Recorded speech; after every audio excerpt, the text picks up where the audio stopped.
Good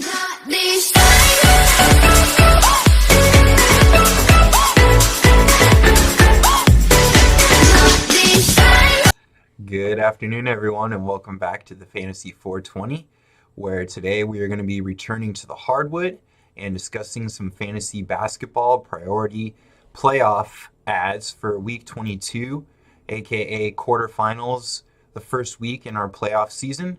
Very exciting, very important. We have a lot of names to get to today.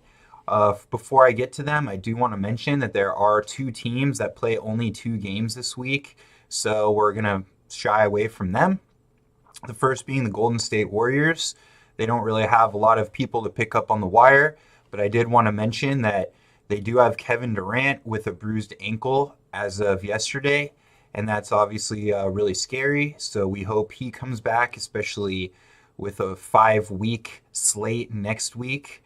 I have him in a few of my teams, so hopefully he comes back and starts beasting it up. And also the Memphis Grizzlies, and that's important because I won't be mentioning Avery Bradley and Delon Wright, but I do like both of those guys, and they do have a 4-game championship week, and by then I'm assuming Mike Conley will most likely be racking up the DMPs, not playing at all, if at all, very little. So those two, especially being wing position players, Delon Wright and Avery Bradley, I would look into them after this week for sure, and I've mentioned them before.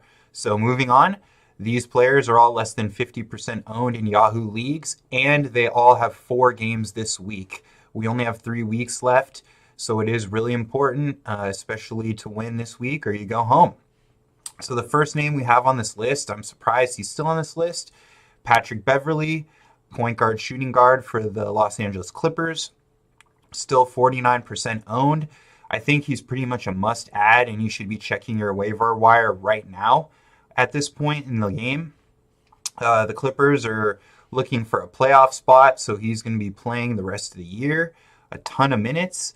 He has high defensive upside with steals and a few blocks, so even if he's scoring and dishing out assists, and if he's getting you defense on top of that, that puts a lot more upside into his fantasy points. Doc Rivers loves him. He's mentioned it many times, so he's just going to be playing all game. He has a 4-game slate this week, 3 games, and then 4 games, then championship week.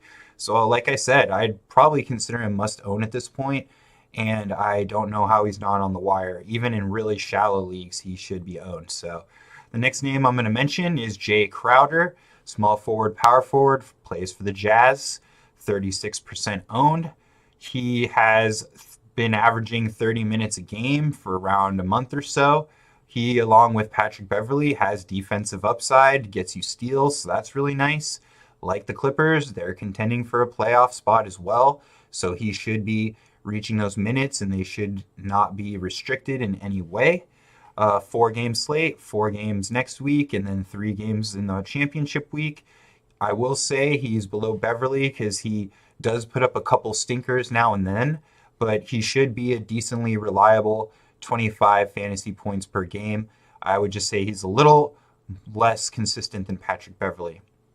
The third name I'm going to mention is Rodions Kuruc. I'm pretty sure I just destroyed his name there, but he is 21% owned and a small forward, power forward for the Brooklyn Nets.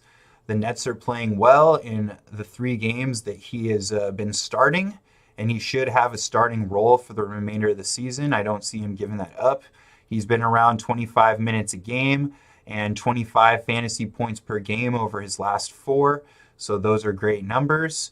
I would be careful, and he is lower than the other names on the list because he only plays twice next week, and that is kind of a killer, especially if you don't have many waiver wire addition per week in your league.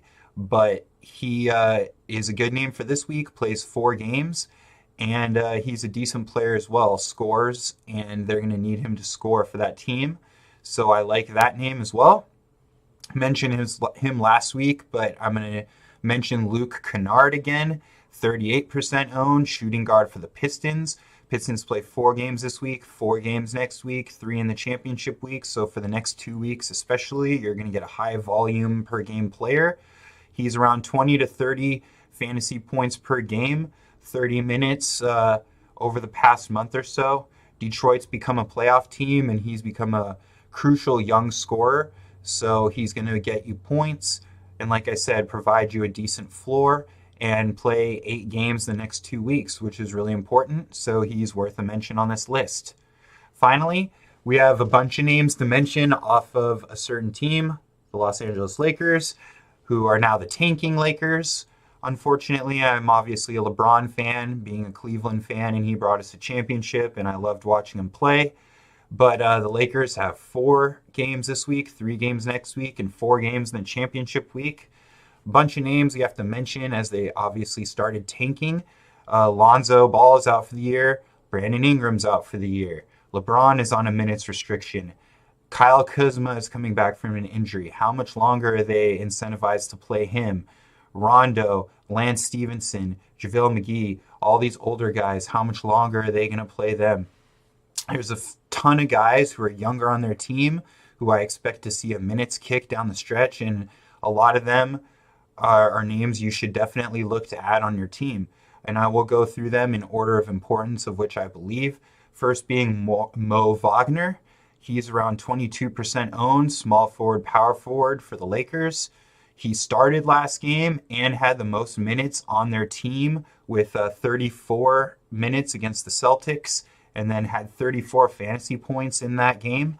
That he's going to be asked to score when he's in that game after they lost all the scorers in their lineup that I mentioned, Ingram and Kuzma and Lonzo. They're going to need him to pick up the scoring slack. He passed the eye test. He looked like a really good player, and he's a big, so he's going to suck in those rebounds. So I would look to add him first out of the Laker names under 50%.